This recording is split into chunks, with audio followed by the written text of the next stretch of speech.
Yuri लिप्स्की की blue hole tragedy एक ऐसी घटना है जिसे सुनकर आपके रोंगटे खड़े हो जाएंगे। यूरी एक अनुभवी गोताखोर दुनिया के सबसे खतरनाक डाइविंग स्पॉट्स में से एक रेड सी के ब्लू होल में गोता लगाने गए, लेकिन गहराइयों में उतरते ही ऐसा कुछ हुआ जिसकी उन्होंने कभी कल्पना भी नहीं की थी।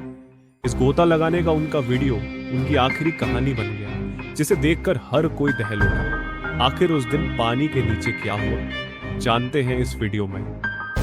ब्लू होल, जिसे गोताखोरों का कब्रिस्तान कहा जाता है, ये एक डाइविंग साइट है और यह नाम शायद इसलिए दिया गया क्योंकि यहाँ कई गोताखोरों की डेथ हो चुकी है। फिर भी इस खतरनाक जगह से डरने के बजाय यह जगह गोताखोरों के लिए अट्रैक्शन बन गई है। हर गोताखोर इसे एक्सपीरियंस करना चाहता है और जानना चाहता है कि ब्लू होल में ऐसा क्या है जो इसे इतना डेंजरस बनाता है कि इसे गोताखोरों का कब्रिस्तान कहा जाता है। यह साइट इजिप्ट के दहाब के नॉर्थ में स्थित है और डाइविंग और स्नॉर्कलिंग के लिए फेमस है। यहाँ पर ज्यादातर वो गोताखोर आते हैं जो अपनी डाइविंग स्किल्स को चैलेंज करना चाहते हैं।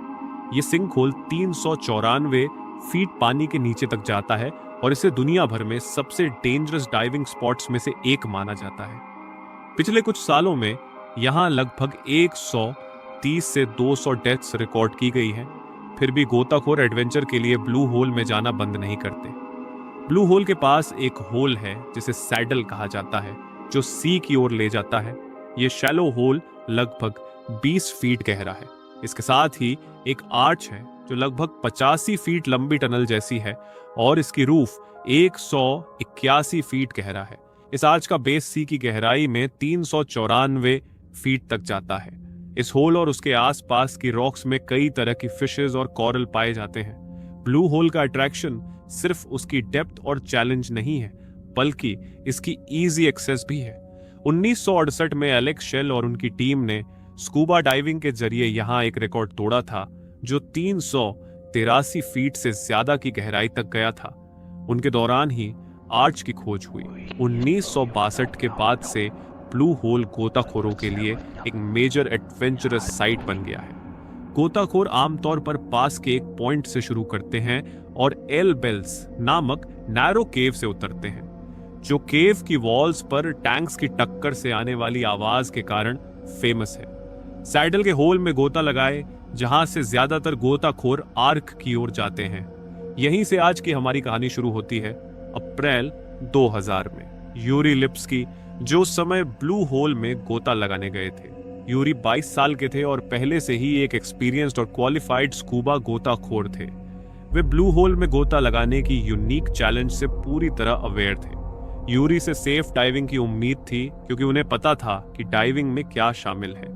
उन्हें अपनी एबिलिटीज पर हाई कॉन्फिडेंस था और वे हमेशा एडवेंचरस एक्सप्लोरेशन पर जाना चाहते थे।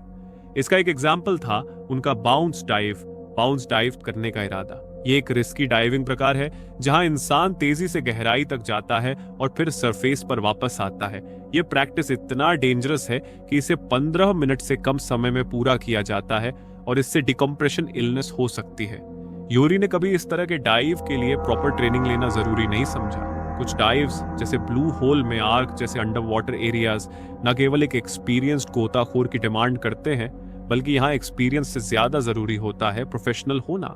किसी के पास शैलो और लेस डेंजरस केव्स में डाइविंग का कई सालों का एक्सपीरियंस हो सकता है, लेकिन सिर्फ सही स्किल्स, डिफरेंट वाटर एनवायरनमेंट्स का नॉलेज और टेक्निकल डाइविंग इक्विपमेंट की अवेलेबिलिटी ही गोताखोर को डेंजरस वाटर एरियाज में सेफली नेविगेट करने में हेल्प कर सकती है। तारिक उमर और एलेक्स हेस जैसे टेक्निकल डाइवर्स इस ब्लू होल आर्क जैसी जगहों पर गोता लगाने के लिए फिट हैं। बहुत से गोताखोर ऐसे होते हैं जो इस ब्लू होल आर्क जैसी डेंजरस जगह पर जाने से पहले प्रॉपर ट्रेनिंग नहीं लेते। होल आर्क के बारे में तारिक का कहना था कि गोताखोरों को गहरे नॉलेज में जाने से पहले गहरे पानी में उतरना चाहिए। उनका मानना था कि गहरे पानी में एंट्री करने से पहले नॉलेज में गहराई तक जाने का विचार उल्टा है। यूरी ने तारिक से मुलाकात की और बताया कि वह ब्लू होल आर्क की वीडियो रिकॉर्डिंग करना चाहता है। तारिक उसकी इस इच्छा से इम्प्रेस्ड हुआ, लेकिन उसे सलाह दी कि आर्क एरिया में डाइविंग करने से पहले उसे कम से कम 2 वीक्स का ट्रेनिंग लेना होगा, क्योंकि इसके लिए डीप टेक्निकल नॉलेज की जरूरत होती है। हालांकि यूरी सिर्फ वीकेंड के लिए आया था और ब्लू होल में गोता लगाने के लिए एक्साइटेड था। अपने एक्सपीरियंस और सर्टिफिकेशन के बावजूद यूरी ने लोकल एक्सपर्ट इंस्ट्रक्टर्स की खोज की जो उसके साथ गोता लगा सके, लेकिन सभी ने मना कर दिया क्योंकि उनके पास उस एरिया के लिए जरूरी एक्सपीरियंस नहीं था। जब किसी ने साथ नहीं दिया तो यूरी ने आखिरकार 28 अप्रैल 2000 को अकेले ही गोता लगाने का फैसला किया। यूरी ने अपने ब्लू होल डाइविंग अभियान के लिए सभी जरूरी इक्विपमेंट तैयार कर लिए, जिसमें एक सिंगल एयर सिलेंडर, एक कैमरा लगा हुआ हेलमेट और एक वजनदार बेल्ट शामिल थे। सभी सेटअप करने के बाद वह अपने मिशन पर निकल पड़े। यूरी ने ब्लू होल की केव में गोता लगाना शुरू किया। जैसे जैसे वह नीचे जा रहे थे, उन्होंने महसूस किया कि उनकी डिसेंडिंग रेट बहुत तेज हो रही है। इसे धीमा करने के लिए उन्होंने अपने बॉयंसी कंट्रोल डिवाइस BCD का इस्तेमाल करना शुरू किया, लेकिन कुछ नहीं हुआ। उनकी डिसेंट रुक नहीं रही थी। यह शायद इसलिए था क्योंकि उनका वेट उनकी बॉयंसी डिवाइस से ज्यादा था, या शायद उनका इक्विपमेंट सही से काम नहीं कर रहा था। हो सकता है हेलमेट से जुड़े कैमरा ने उनके वेट को बढ़ा दिया हो, जिससे उनका बैलेंस खराब हो गया। यूरी उन गहराइयों तक डूबने लगे जितना कि उन्होंने प्लान नहीं किया था। उनका नाइट्रोजन लेवल बढ़ने लगा और जल्द ही वे 262 फीट की डेप्थ तक पहुंच गए। जब गोताखोर 100 फीट या उससे ज्यादा की गहराई में डाइव करते हैं तो वे नाइट्रोजन नार्कोसिस के शिकार हो सकते हैं। ये एक कंडीशन होती है जिसमें नाइट्रोजन का पार्शियल प्रेशर बढ़ने के कारण गोताखोर की कॉन्शियसनेस बदलने लगती है। इसका इफेक्ट यूरी पर भी हुआ। वीडियो एविडेंस से पता चला कि यूरी की कंडीशन बिगड़ने लगी थी। वह पैनिक करने लगे और सरफेस पर वापस आने के लिए घबरा गए। हो सकता है कि उन्होंने अपने BCD को जरूरत से ज्यादा फिल कर दिया हो, जिससे उनके बॉयंसी कंट्रोल में गड़बड़ी हो गई हो। वीडियो से यह भी साबित होता है कि उनका बॉयंसी कंट्रोल डिवाइस सही से काम नहीं कर रहा था, क्योंकि इस तरह का ब्लोआउट नहीं होना चाहिए था। इसके अलावा 213 फीट से ज्यादा डेप्थ पर ऑक्सीजन का पार्शियल प्रेशर इतना बढ़ जाता है कि यह सेंट्रल नर्वस सिस्टम के लिए टॉक्सिक हो जाता है, जिसे ऑक्सीजन टॉक्सिसिटी कहते हैं। ऑक्सीजन विषाक्तता या ऑक्सीजन टॉक्सिसिटी सांस लेने में कठिनाई, चक्कर आना और सीजर्स जैसे कई सिम्टम्स पैदा कर सकती है। टेक्निकल गोताखोरों को इस पॉसिबिलिटी के बारे में पता होता है, इसलिए वे नार्कोसिस के प्रभाव से निपटने के लिए कई गैस टैंक साथ ले जाते हैं। यूरी के केस में वह कई गैस सिलेंडरों की बजाय एक single nitrogen oxygen mix cylinder का यूज कर रहा था, जिसमें ट्राइमिक्स होता है। ट्राइमिक्स ऑक्सीजन, नाइट्रोजन और हीलियम का मिक्स होता है, जो नार्कोसिस को कम करने में मदद करता है, क्योंकि इसमें नाइट्रोजन का परसेंटेज कम होता है। वीडियो में सब कुछ काला हो गया और जो आखिरी आवाज सुनाई दी वह यूरी की सांस लेने के लिए स्ट्रगल करने की थी। यह स्ट्रगल लगभग 5 मिनट तक चलता रहा। यूरी ने चिल्लाना शुरू कर दिया। उसकी सांसें तेज और शैलो हो रही थी और वह अपने गियर को खींचने की कोशिश कर रहा था, क्योंकि वजन उसे नीचे खींच रहा था।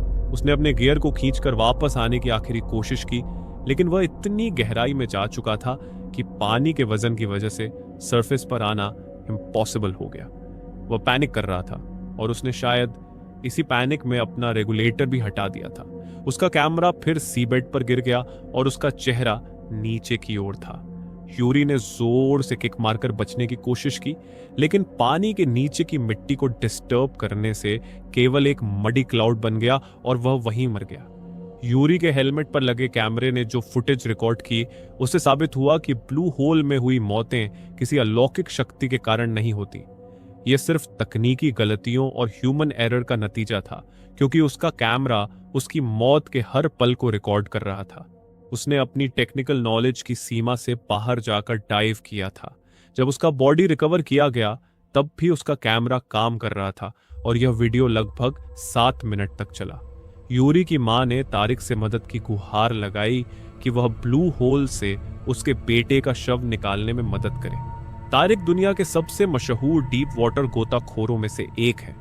उन्होंने कई इंटरव्यूज में कहा कि वे ब्लू होल के सी बेड से रिकवर्ड बॉडीज की काउंट खो चुके हैं। उनके अनुसार यह संख्या इजीली 100 से ज्यादा है।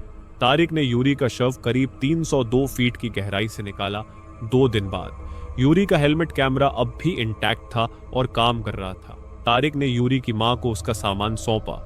ब्लू होल में हुई अन्य मौतें भी बताती हैं कि ओवर कॉन्फिडेंस और इनएडिक्वेट ट्रेनिंग के कारण ये ट्रेजेडीज होती हैं। जैसे कि 2008 में एक ऑस्ट्रियाई गोताखोर कार्ल मार्क्स और 23 वर्षीय जेम्स स्मिथ भी इसी गुफा में मरे। स्मिथ की पट्टिका पर लिखा है, डर को अपने सपनों के रास्ते में ना आने दें। ब्लू होल में हुए इन सभी डेथ्स के लिए 14 पट्टिकाएं चट्टान पर लगाई गई हैं। लगभग 130 लोगों ने इस गुफा में अपनी जान गंवाई है। डाइविंग के नियमों को एनफोर्स किया जा रहा है ताकि फ्यूचर ट्रेजेडीज को रोका जा सके। अनसर्टिफाइड गोताखोरों को अब ब्लू होल में प्रवेश से मना कर दिया गया है। डाइविंग साइट पर स्ट्रिक्ट गाइडिंग प्रोटोकॉल लागू किए गए हैं और हर गोताखोर को इनका पालन करना अनिवार्य है। तारिक ने एक इंटरव्यू में कहा कि उन्हें ब्लू होल के अभिशप्त होने पर कोई विश्वास नहीं है। उनका मानना है कि जो लोग यहाँ डाइविंग के खतरे को अंडर एस्टिमेट करते हैं वे खुद ही अपनी मौत के जिम्मेदार हैं।